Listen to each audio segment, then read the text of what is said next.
This is the book of Isaiah, chapter 34 and verse 11. But the cormorant and the bittern shall possess it. The owl also and the raven shall dwell in it. He shall stretch out upon it the line of confusion and the stones of emptiness. First and foremost, I want to give our honor, praises, and glory to Yahweh, Bahashem, Yahushua, Bahashem, Hakwadash. Double honors to the apostles and the elders of Great Millstone. Peace, love, salutations, and blessings to the Lord select out there. This is the brother Yeshaya, part of Men of Valor, South Carolina. And this lesson right here is going to be inspired by the Ruach HaKodesh, of course, which is the Holy Spirit, which is the driving force behind all the lessons that we do in all truth and sincerity. But it came from a midday a nap. So like yeah. So my screen won't time out. So yeah, I took a nap earlier. It's like a midday nap, and I had a dream of I was basically in the dream, and I was paraphrasing this exact scripture, Isaiah 34 and 11, but I couldn't find out where it was. And then before I woke up, in the dream, I was like, this is the book of Isaiah. It has to be the book of Isaiah. And I woke up, I looked it up, and it was Isaiah 34 and 11, which is one of my favorite scriptures concerning the Babylon the Great and its demise. Because when you go into, I'm going to read it again, but the cormorant and the bittern shall possess it. The owl also and the raven shall dwell in it. So these are, desert-like creatures. And that's going to be the aftermath of Babylon the Great, aka America, right? He shall stretch out upon the line of confusion and the stones of emptiness. So basically, if you were to take an aerial view right now, I don't know how many feet, but you can see certain landmarks and lines of where states are and where places are in Babylon the Great America. It's not gonna be like that after those thermonuclear missiles drop, and also the angels come back and they do their thing. All right, Yahweh Shai, of course, returning, okay, and being the orchestrator of all of that. But you're not gonna be able to tell where Washington D.C. was. You're not gonna be able to tell where any major landmark, Statue of Liberty, the obelisk, that one in Washington D.C., that pyramid that's in Las Vegas, anything, you won't be able to tell, where a place was. Okay, that's why I said, and he shall stretch out upon it the line of confusion and the stones of emptiness. So it's not going to be anything left of Babylon the Great. And I'm thankful for that dream. I've seen a lot of brothers having dreams recently, dreams and visions, and I'm not saying this was like uh, on the caliber of that, but it still was spiritual because I was in my dream and I remember I was paraphrasing this verse right here. I think I had it. Yeah, the line of, I was paraphrasing the last half, the line of confusion and stones of emptiness, and it felt real. It felt like I was just sitting there thinking about it and meditating on it, but I was actually I was asleep, you know. So as soon as I got up, came to my wits. I said, okay, so it was a dream. It was a vision from the Lord. Like I said, I'm not trying to insert myself with the caliber of the dreams that the brothers are having. These young men are having, and the visions and things like that. Because I have a lot of dreams, but sometimes my dreams I don't even remember them, or they're just like stupid, like trying to throw a football and can't throw it, or in a basketball game and just fucking sucking, not being able to find the basket, just things like that. Satan will mess with you in your dream, but very spiritual because the Lord is on his way to destroy this place, man. This bitter captivity. All right, no matter how these other Israelites look at it. All right, Romans 3:3. Okay, shall that unbelief make the faith of the Most High without effect? So this is Isaiah 13 and verse 21 because Isaiah, okay, he was prophesying against Babylon, All right, modern day Babylon. But moreover, he was prophesying against Salakia. He was prophesying against modern day Babylon, but he was also prophesying against ancient day Babylon. I meant to say ancient at first, but moreover, he was prophesying against modern day Babylon, which is America the Great. And you have to have the spirit to see that, because a lot of people cannot see that. Isaiah 13 and let's see what I'm gonna say. Yeah. Isaiah 13 and 17, behold, I will stir up the Medes against them, which shall not regard silver, and as for gold, they shall not delight in it. So, the modern day Medes, so that area, all right, is Russia currently. 18, their bows also shall dash the young men to pieces, and they shall have no pity of the fruit of the womb. Their eyes shall not spare children. So, not only these troops coming over here and doing what they got to do, and sparing none, right? They're not gonna have any mercy. They're not gonna take pity, because that the dollar is gonna be, and obsolete, and whatever gold or silver or whatever prized possessions you have, the Lord's gonna put a super cold spirit on these foreign countries to really do America 50, man, do America dirty, like we say down here in the South. Verse 19, and Babylon, the glory of kingdoms and the beauty of the Chaldees' excellency, shall be as when the Most High overthrew Sodom and Gomorrah. So we do have that example of Sodom and Gomorrah, all right, to this day. But the modern day Sodom and Gomorrah and the neighboring cities, all right, is basically reincarnated through Babylon the Great, right?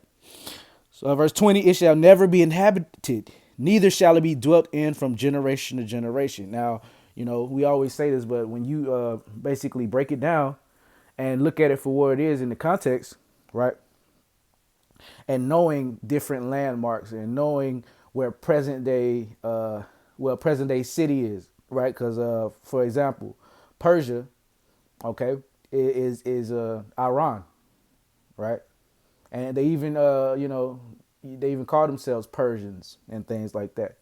All right. But and on the flip side, okay, let's see. Yeah, yeah, on the flip side, Babylon the Great, okay, is not talking about that landmass known as Iraq, where the original Babylon is, okay? Babylon the Great, or the mystery daughter of Babylon, is talking about America, if that makes sense. It shall never be inhabited, neither shall it be dwelt in from generation to generation. So, well, yeah, the thought just came back to me. All right, if you go to present day Babylon or Iraq, right? Because this is who Isaiah is prophesying against. It's still inhabited. Okay, it's the landmass known as Iraq, right? So so this has to be talking about another Babylon, which is indeed Babylon the Great, aka America. Neither shall the Arabian pitch tent there, no more 7-Elevens. Neither shall the shepherds make their fold there, but wild beasts of the desert shall lie there, and their houses shall be full of doleful creatures, and owls shall dwell there, and satyrs shall dance there. And the wild beasts of the islands shall cry in their desolate houses, and dragons in their pleasant palaces. And her time, okay, so that's what it said. The whore that sitteth upon many waters, okay, the virgin daughter of Babylon, right? It's likened unto a woman. And her time is near to come, and her days shall not be prolonged. And that's why brothers are excited, and we're in the spirit. The Passover, we're in the week of the Passover currently. And Yahweh Bashem Yahweh Shai is really about to turn things up, and we're really almost out of this place, man. Out of this bitter captivity. All right. If you're in the spirit of Yahweh Bashem Yahweh Shai, no matter what the Lord places in front of you, or whatever, no matter what the Lord gives you, as far as like monetary things or physical things, you're still gonna hate this place, man. Okay, that's just the spirit of Yahweh Shai. Yahweh Shai hates this place, and he wants to see it destroyed. Yahweh Bashem Yahweh Shai, right? Jeremiah 50, and I think I'm gonna start at yep, I'll start at 34. Their Redeemer is strong. The Lord Yahweh of hosts is his name. He shall thoroughly plead their cause. Now, the Lord is not going to be, pleading with people, or let's go to the blue letter. Let's go to the blue letter, see what it says.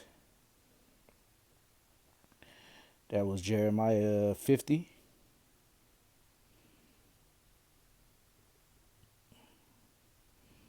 Yeah, Jeremiah 50, around the 30th verse.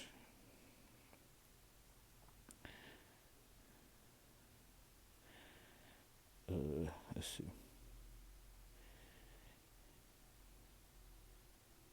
Yeah, the Redeemer is strong. The Lord Yahweh of hosts is his name.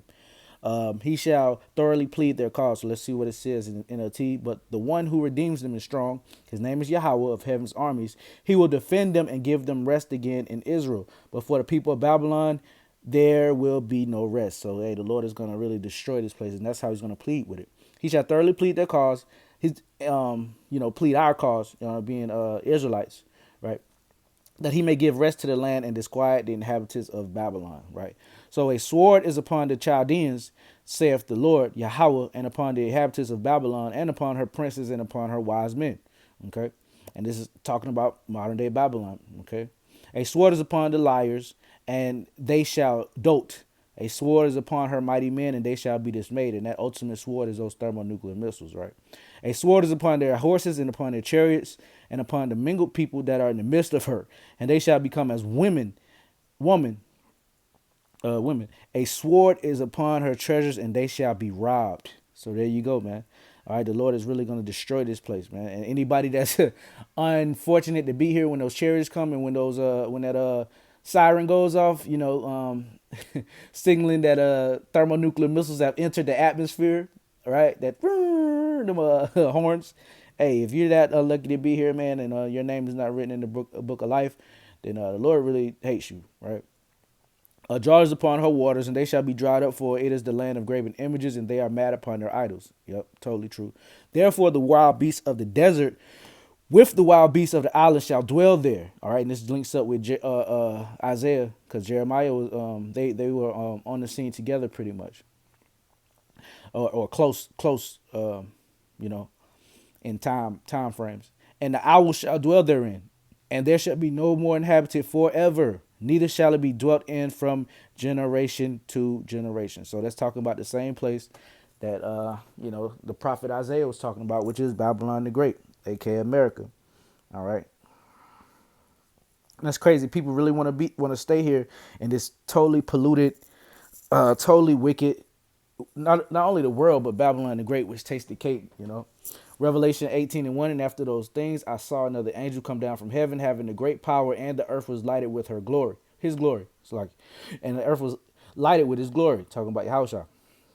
And he cried mightily with a strong voice, saying, Babylon the Great is fallen, and become the is become Salakia, the habitation of devils, and the hold of every foul spirit, and a cage of every unclean and hateful bird. So that's the man right there.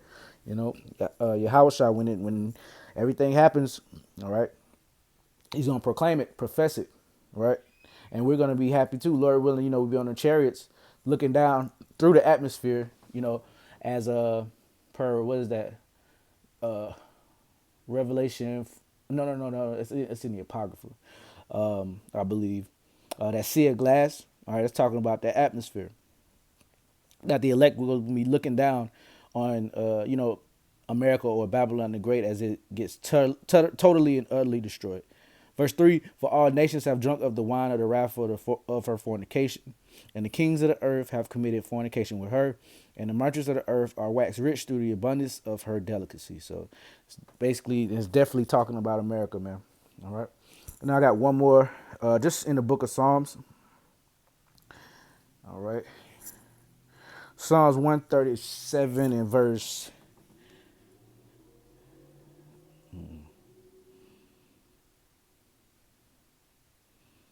Verse 8.